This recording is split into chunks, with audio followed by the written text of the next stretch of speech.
अस्सलाम वालेकुम students. Students हम टाइमलाइन के साथ चल रहे हैं यूएस हिस्ट्री में। हमने वार ऑफ 1812 देख ली है। उसके बाद नेक्स्ट मेजर हमारा जो टॉपिक है वो है मॉनरो डॉक्ट्राइन। हमने देखा था कि जो जेम्स मेडिसन थे उनकी प्रेसिडेंसी जो थी वो 1817 तक थी। तो उसके बाद ये मॉनरो डॉक्ट्राइन आता है हमारे पास 1823 में। इसको आज डिटेल में देखते हैं। मनरो डॉक्ट्राइन जो था वो एक जेम्स मनरो ने प्रेसिडेंट ने 1823 में पार्लियामेंट में एक स्पीच की थी अपनी फॉरेन पॉलिसी से रिलेटेड। उसको ये मनरो डॉक्ट्राइन कहा जाता है। जो भी फॉरेन पॉलिसी होगी उसको हम डॉक्ट्राइन कहेंगे। आगे हम चल के देखेंगे हर एक यूएस का जो भी प्रेसिडेंट होगा उसका डॉक्ट्राइन होगा, यानी उसने आके नए प्रेसिडेंट बन के जो फॉरेन पॉलिसी दी होगी उसी को हम डॉक्ट्राइन कहेंगे। अब जेम्स मनरो का ये कहना था कि जो न्यू वर्ल्ड यानी अमेरिकन कॉन्टिनेंट्स यहाँ पे डिस्कवर हुए हैं और यहाँ पे जो है यूरोपियन यूनियन है और यहाँ पे जितने भी और बकाया 5 कॉन्टिनेंट्स हैं वो जो है ओल्ड वर्ल्ड है। यहाँ पे आपका ओल्ड वर्ल्ड है और यहाँ पे आपका न्यू वर्ल्ड है। तो इस ओल्ड और न्यू वर्ल्ड में डिस्टिंक्शन है, वो कहते हैं काफ़ी फ़र्क है इसमें। और हम इधर वाले बंदों को इधर इंटरफेरेंस अब नहीं करने देंगे। ओल्ड वर्ल्ड न्यू वर्ल्ड में इंटरफेरेंस नहीं कर सकता। तो कैसे इंटरफेयर नहीं कर सकता और मनरो डॉक्ट्रिन के क्या पॉइंट्स थे हम ये देखते हैं। 4 इनके जी मेन पॉइंट्स थे। पहला पॉइंट, यूएस जो है यूरोपियन अफेयर्स में इन्वॉल्व नहीं होगा। ये ऑलरेडी हम देखते हैं 1793 की न्यूट्रलिटी ट्रीटी में आपके पहले प्रेसिडेंट वाशिंगटन साहब डिक्लेयर कर देते हैं कि हम यूरोपियन अफेयर्स में न्यूट्रल रहेंगे।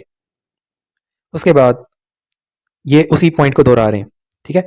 अब दूसरा पॉइंट, यूरोप जो यूएसए जो है वो यूरोपियन कंट्रीज की जितनी भी कॉलोनीज हैं वेस्टर्न हेमिस्फेयर में उनमें भी इंटरफेयर नहीं करेंगे। पहले तो यूरोपियन कंट्रीज में इंटरफेयर नहीं करेंगे, फिर यूरोपियन यूनियन यूरोपियन कंट्रीज की जितनी भी कॉलोनीज हैं अमेरिकाज में वहां पे भी ये इंटरफेयर नहीं करेंगे। ठीक है। ये इस तरह नहीं करेंगे कि हमने जो है ना कॉलोनी आपकी ज़बरदस्ती एनेक्स कर ली या हम उसको रिकॉग्नाइज नहीं करते। ये सारी कॉलोनीज को एग्जिस्टिंग कॉलोनीज को रिकॉग्नाइज कर रहे हैं। तो पॉइंट क्लियर हो गए। अब तीसरा पॉइंट, अब वेस्टर्न हेमिस्फेयर में यानी अमेरिकन दोनों कॉन्टिनेंट्स में कोई भी न्यू कॉलोनी नहीं बनेगी। जितनी कॉलोनी जिस कंट्री ने बना ली हैं बस बना ली हैं, आगे कोई भी न्यू कॉलोनी नहीं बनेगी। 3 पॉइंट्स क्लियर हो गए। तीसरा चौथा, अगर यूरोपियन कंट्रीज कोई भी इंटरफेयर करता है यूएस की किसी भी कॉलोनी के साथ, सपोज करें वो सिर्फ, अच्छा ये सिर्फ यूएसए की कंट्री के साथ नहीं कह रहे, ये कह रहे हैं कि ये नॉर्दर्न अमेरिकन कॉन्टिनेंट है, ये साउदर्न अमेरिकन कॉन्टिनेंट है, ये आपका यूरोप है, ये आपका अफ्रीका है। ठीक है। तो अगर यूरोपियन कंट्रीज यहाँ से कोई इंटरफेयर करते हैं साउथ अमेरिका की अपनी कॉलोनी में, तो यूएस इसको अपनी इंटरफेरेंस डिक्लेयर करके उस कंट्री के साथ वार लड़ेगा। यानी किसी भी नॉर्थ वेस्टर्न हेमिस्फेयर यानी न्यू वर्ल्ड में कोई भी मसला होगा तो वो यूएस उसको अपना मसला देखेगा। यूएस यहाँ पे हेजमोनी और इंपीरियलिस्टिक टोन में आ रहा है। वो कह रहा है मैं इस पूरी जो है इस पूरे दोनों कॉन्टिनेंट्स में मैं इनका सबसे ज़्यादा सुपर पावर हूँ। अगर किसी ने मेरे हमारे पूरे कॉन्टिनेंट की किसी भी कॉलोनी को छेड़ा तो हम उस पर जंग डिक्लेयर करेंगे और हम उसके खिलाफ जाएंगे। मज़े की बात इसमें यह थी कि उस टाइम पे इनके मनरो का जो है ना कोई असर नहीं हुआ, किसी को स्पीच का इसका पता भी नहीं चला। ये एक बस चार दीवारी में पार्लियामेंट में बैठ के बात हुई थी, ना ही इन्होंने कोई उस टाइम पे एप्लीकेशन दी। उस टाइम पे ये अननोटिस्ड रही सारी बात। ठीक है। क्यों अननोटिस्ड रही? क्योंकि उस टाइम पे इनके पास इतनी मिलिट्री मिलिट्री पावर नहीं थी कि, या ना ही इनके पास इकोनॉमिक पावर थी कि ये इस बात को एप्लीकेबल करवाते। तो तब तो हमें ये बात नज़र नहीं आती। पर आगे चल के जितने भी प्रेसिडेंट्स आते हैं हम देखते हैं कि वो ना सिर्फ नॉर्थ अमेरिकन कॉन्टिनेंट के कॉलोनीज का ठेका उठाते हैं पर साउथ अमेरिकन का भी उठाते हैं। वर्ल्ड वार 1-2 के बाद देखते हैं हम वो पूरी दुनिया पे वो कब्जा कर लेते हैं। कहते हैं कि अगर कोरिया का मसला है तो वो भी यूएसए का मसला है, यूएसए सॉल्व करेगा। अगर सुइस कैनाल का मसला है वो भी यूएसए सॉल्व करेगा।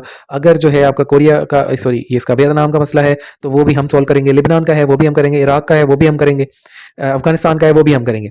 तो ये बाहर जो है आपकी सरबराही वाला रोल ये कहाँ से शुरू होता है? इसको ट्रेस बैक करें तो यहाँ पे मनरो डॉक्ट्राइन पे आके खत्म होता है।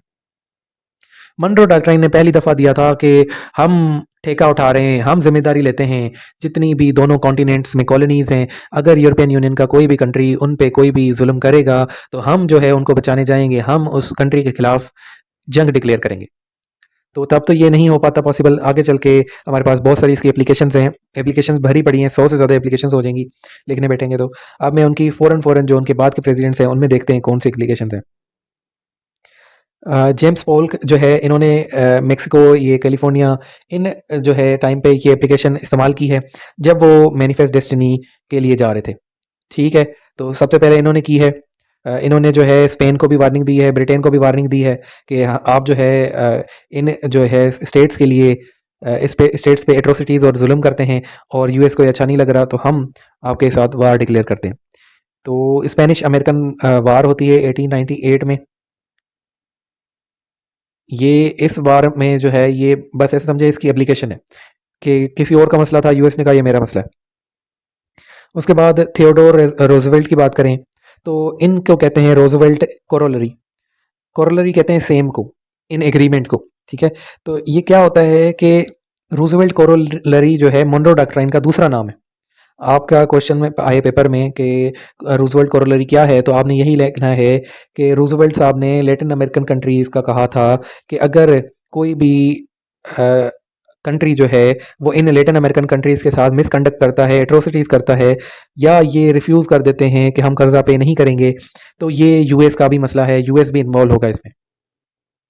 तो हम इसके बाद देखते हैं कि थियोडोर रोजवेल्ट जो हैं वो क्यूबा में जो है उसके अलावा ये जो है कैरिबियन में बहरहाल 3-4 कंट्रीज़ में ये इन्वॉल्व होते हैं ताकि ये कर्जा पे कर दें या एट्रोसिटीज़ हो रही हैं तो वो हल कर सकें। पेनामा में भी होते हैं। बहरहाल रूजवेल्ट कोरोलरी हम आगे जाकर तो डिटेल में देखेंगे।